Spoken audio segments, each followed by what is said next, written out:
तो यहाँ से आपको ये पता पड़ेगा कि भैया महंगाई कितनी बढ़ रही है। अगर फ्यूचर में हम सोच रहे हैं कि हम 1 करोड़ अचीव करना चाह रहे हैं तो 1 करोड़ की वैल्यू भी कुछ नहीं रहने वाली है। तो काफी ऐसे निवेशक है जिनका ये कहना रहता है कि सर मान लीजिए अगर हमारा म्यूचुअल फंड अगर हमको अच्छा रिटर्न नहीं दे रहा है, 1-2 साल अच्छा रिटर्न दे रहा है, फिर वो नेगेटिव रिटर्न दे रहा है, तो हमको एग्जिट करना चाहिए या नहीं। नमस्कार दोस्तों, जय श्री श्याम। आज की वीडियो में एसआईपी का एक आपको ऐसा सच बताएंगे। आपने काफी ऐसी वीडियोस देखी होंगी। अगर आप म्यूचुअल फंड में एसआईपी करते हो तो सिंपली आप एसआईपी के कैलकुलेटर पे जाते हो और आप ये सर्च करते हो कि अगर मुझे मान लीजिए 5,000 10,000 की एसआईपी करनी है अगले 15 साल 20 साल के लिए, तो उस टाइम मेरा कॉर्पस कितना क्रिएट होगा। लेकिन आपकी ये कैलकुलेशन होती है बिल्कुल गलत होती है। एसआईपी का हम ऐसा ही यहाँ पे देख लीजिए, एक आपको सच बताने जा रहे हैं और यहाँ पे आपको पता पड़ेगा कि अगर आप एसआईपी की प्लानिंग करना चाह रहे हैं अपने गोल को लेके तो किस तरीके से आपको प्लानिंग करनी चाहिए। तो यहाँ पे देखो, सबसे पहले अगर हम बात करें एसआईपी रिटर्न और इन्फ्लेशन कैलकुलेटर, तो यहाँ पे देख लीजिए, अक्सर आपने अपने पिता या बाबा से ये कहते सुना होगा कि हमारे समय में 100 रुपए में भर भर के काजू बादाम आ जाते थे।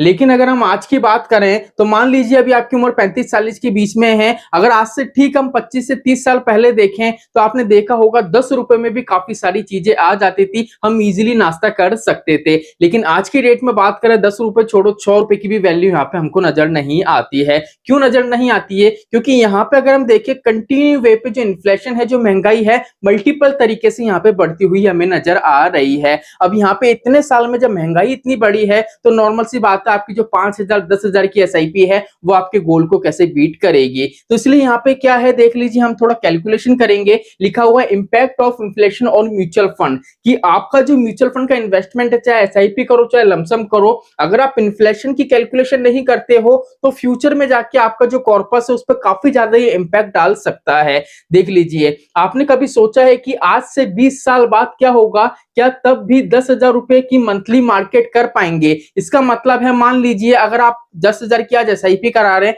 जैसा मैंने वीडियो के स्टार्टिंग में बोला था, तो क्या अगर आपका 20 साल का टारगेट, तो 20 साल बाद मार्केट की जो इन्फ्लेशन रहेगी तो क्या 10,000 की एसआईपी है उसको बीट कर पाएगी या नहीं? तो यहाँ पे देखो, सिंपल सा हमारा कैलकुलेशन है। उससे पहले हम देखेंगे हम गलती कहां पर कर रहे हैं। अगर गलती की बात कर रहे हैं तो सीधी सी बात है, फाइनेंशियल प्लानिंग करते समय एक गलती अक्सर निवेशक कर जाते हैं कि वे महंगाई का ध्यान नहीं रखते हैं। उनके दिमाग में यह ध्यान ही नहीं रहता है कि भैया आज के टाइम में जो 1 लाख की वैल्यू है, अगर हम बात करें हमारा टारगेट 10 साल 15 साल 20 साल का है, तो 20 साल बाद उसकी वैल्यू क्या रह जाएगी। तो आज की वीडियो में देख लीजिए, अगर हम बात करें, अगर वर्तमान में किसी काम का खर्च, मान लीजिए अभी के टाइम में कोई भी आप काम कर रहे हैं, अगर उसकी कॉस्ट टोटल 50 लाख रुपए लग रही है, अगर महंगाई अगर 5% से हम बोले इन्फ्लेशन बढ़ रहा है, वैसे तो 6-7% के करीब है, लेकिन 5% से हम कैलकुलेशन कर रहे हैं, तो 15 साल बाद उसी काम की जो वैल्यू आपको लगेगी वो लगेगी 1 करोड़ की। 50 लाख से सीधे सीधे देख लीजिए 1 करोड़, और यही काम अगर आप 20 साल बाद करते हो तो उसकी टोटल खर्चा कितना लग रहा है?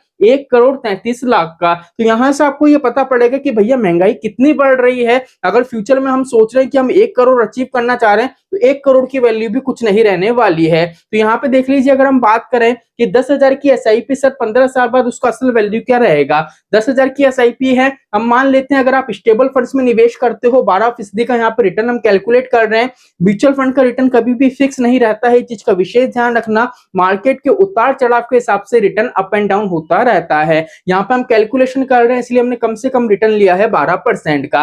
अगर मान लेते 10,000 की एसआईपी अगले 15 साल तक हम करें और 12% का अगर हम यहाँ पे रिटर्न कैलकुलेट करें, और यहाँ पे महंगाई की हम कैलकुलेशन करें कि हर साल महंगाई 5% से हमारी इंक्रीज होगी, तो यहाँ पे देख लीजिए 15 साल में टोटल हम जो पैसा जमा कराएंगे वो 18 लाख का कराएंगे। अब यहाँ पे अगर टोटल कॉर्पस की बात करें तो यहाँ पे देख लीजिए, अगर हम इन्फ्लेशन को हटाते नहीं है उसके बाद टोटल अमाउंट देखें तो देख लीजिए 50 लाख का यहाँ पे कॉर्पस क्रिएट हो रहा है। लेकिन अगर हम 5% इन्फ्लेशन को यहाँ पे हटाते हैं तो टोटल यहाँ पे हमारे जो 15 साल बाद कॉर्पस क्रिएट हो रहा है वो हो रहा है 24.5 लाख का। अब आपने सीधा सीधा देखा, जितना भी हमारा इन्वेस्टमेंट था एक तरीके से उसकी वैल्यू 50% कम हो गई। यहीं अगर मान लीजिए 10,000 की एसआईपी अगर 20 साल के लिए करते हैं तो यहाँ पे देख लीजिए रेट ऑफ इंटरेस्ट वही है, 20 साल का अवधि है। अगर यहाँ पे देखें तो टोटल हमने जो पैसा जमा कराया है 20 साल में, ये थोड़ा मिसप्रिंट है, तो यहाँ पे देख लीजिए 24 लाख रुपए हमने जमा कराया है और टोटल जो कॉर्पस की बात करें जिसमें इन्फ्लेशन हमारा जुड़ा हुआ है तो देख लीजिए वो 1 करोड़ के आसपास का है।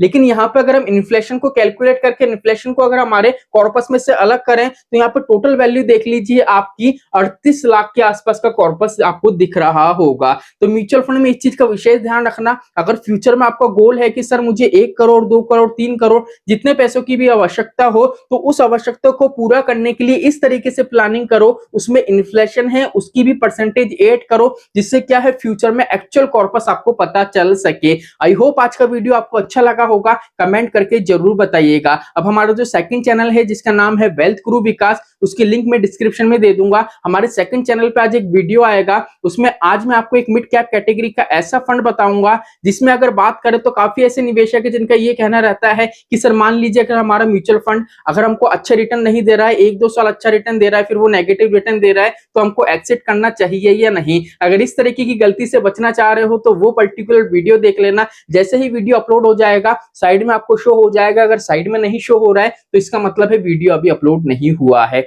तो चलिए आज के लिए इतना ही, मिलते हैं हमारी नेक्स्ट वीडियो में। जय श्री श्याम दोस्तों, जय श्री राधे।